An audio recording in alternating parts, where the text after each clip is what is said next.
প্রিয় নবীজি যে কোনো সাহাবীর মধ্যে যে কোনো ভালো গুণ দেখলে তিনি অ্যাপ্রিশিয়েট করতেন। আবু মুসা আল-আশআরী রাদিয়াল্লাহু তাআলা আনহু কণ্ঠটা ছিল বড় চমৎকার। তিনি একবার বললেন, ইয়া আবা মুসা লাকাদ উতিতা মিজমার মিন মাযহামিরি আলি দাউদ।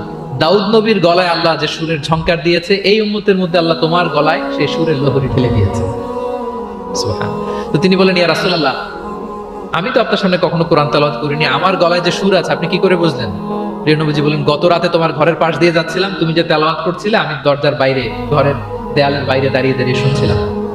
আবু মুসা বলে, ইয়া রাসূলুল্লাহ, আপনি শুনছিলেন, এটা যদি আমি টের পেতাম আমি ফজর পর্যন্ত শুধু তেলাওয়াত করতেই থাকতাম। সুবহানাল্লাহ পড়বেন না? তাহলে আমরা যদি অ্যাপ্রিশিয়েট করি, প্রিয় নবীজি অ্যাপ্রিশিয়েট করতেন, সাহাবাদেরকে যথাযথ তারবিয়া দিতেন, তাদের সাথে মাঝে মাঝে রসিকতা করতেন, খোশ গল্প করতেন, সাহাবীদের সাথে একসাথে মিলেমিশে কাজ করতেন। মসজিদ নির্মাণের ঘটনা আমরা জানি, কোবা মসজিদ, মসজিদে নববী। এমন না যে চেয়ারে বসে থেকে এই তোমরা মসজিদ বানাও, না। একজন ট্রু লিডারের বৈশিষ্ট্য হচ্ছে উনি সামনে এগিয়ে যাবেন, ওনাকে দেখে দেখে ফলোয়াররা ফলো করবে, ঠিক না? প্রিয় নবীজি নিজে মাটি বহন করেছেন, পাথর বহন করেছেন, নিজে খন্দকের পরীক্ষা খনন করেছেন, পেটে পাথর বেঁধেছেন। এটা ছিল সাহাবাদের সাথে প্রিয় নবীর ইন্টারঅ্যাকশন, ডিলিংস, মেলামেশা। এবার আমরা একটু দেখি যে প্রিয় নবীর যারা খাদেম ছিলেন, কর্মচারী ছিল, তাদের সাথে কেমন আচরণ। আনাস রাদিয়াল্লাহু তাআলা আনহু বলেন, আমি 1 বছর 2 বছর নয়, টানা 10 বছর বিশ্ব নবীর খাদেম ছিলাম। কয় বছর? এই 10 বছরের এই লং পিরিয়ড অফ টাইমে কখনো তিনি আমার কোনো কাজে বিরক্ত হয়ে এই শব্দটা বলেন নাই।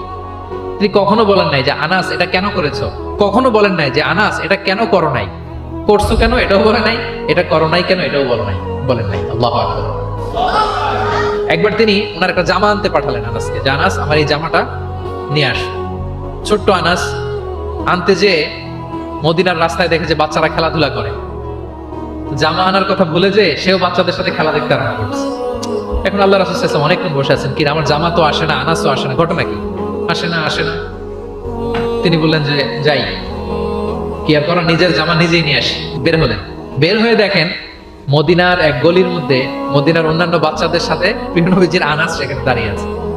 তিনি চোখ বড় করলেন না, চোখ লাল করলেন না, ধমক দিলেন না, শাসালেন না, উনিও আস্তে করে আনাস রাদিয়াল্লাহু তাআলার পিছনে যে দাঁড়িয়ে রইলেন।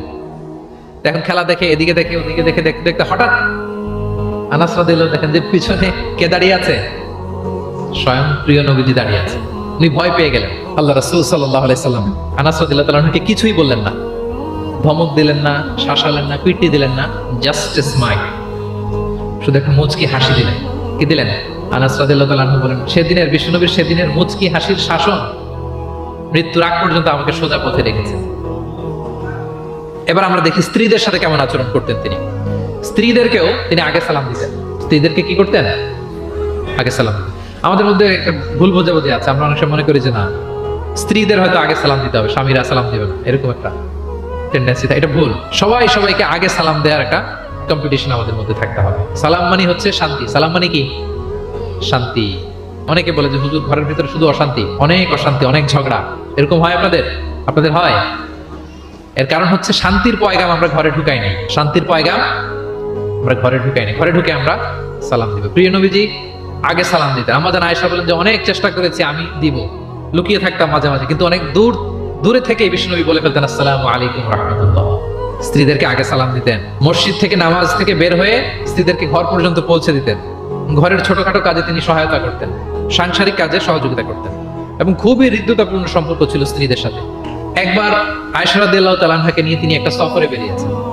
মরুভূমির মাঝখানে পুরো কাফেলাকে তিনি ইনস্ট্রাকশন দিলেন, তাকাদ্দামু, মানে তোমরা এগো, সামনে আগো, সবাই সামনে যাও। পুরো কাফেলা সামনে চলে গেল। এবার মরুভূমির মাঝখানে কেউ নাই, প্রিয় নবীজি আর আয়েশা রাদিয়াল্লাহু তাআলা। আল্লাহ রাসূল সাল্লাল্লাহু আলাইহি ওয়াসাল্লাম বললেন যে আয়েশা চলো আমরা একটু দৌড় প্রতিযোগিতা করি, দেখি কে কার আগে দৌড়াতে পারে।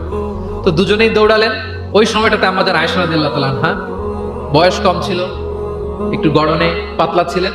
উনি দৌড়ে ফাস্ট হয়ে গেলেন, আগে চলে গেলেন, প্রিয় নবীজি পেছনে পড়ে রইলেন। ঠিক একই ঘটনার অবতারণা ঘটলো আরো কয়েক বছর পরে আরেক সফরে। আবারও প্রিয় নবীজি সবাইকে বললেন তাকাদ্দামু, মানে পুরো কাফেলা সামনে যাও। কাফেলা আবার সামনে চলে গেল। মাঝ রাতে প্রিয় নবীজি আবার আমাদের আয়েশাকে বললেন যে আয়েশা চলো আজকেও আমরা একটু দৌড় প্রতিযোগিতা করি। কিন্তু কয়েক বছরের ব্যবধানে আমাদের আয়েশা রাদিয়াল্লাহু তাআলা তখন একটু হেলদি হয়ে গেছে, আগের মতো আর জোরসে দৌড়াতে পারছেন না। ওই দিন প্রিয় নবীজি আম্মাজান আয়েশাকে পেছনে ফেলে তিনি সামনে চলে গেলেন। আম্মাজান আয়েশা রাদিয়াল্লাহু তাআলা আনহা পেছনে পড়ে রইলেন। তো প্রিয় নবীজি আয়েশা রাদিয়াল্লাহু তাআলা আনহাকে বলেন, ইয়া আয়েশা হাদিহি বিতিলকা সাবকা, ওই যে বছর কয়েক আগে তুমি আমাকে হারাই দিছিলে, আজকে তোমাকে হারাই দিলাম।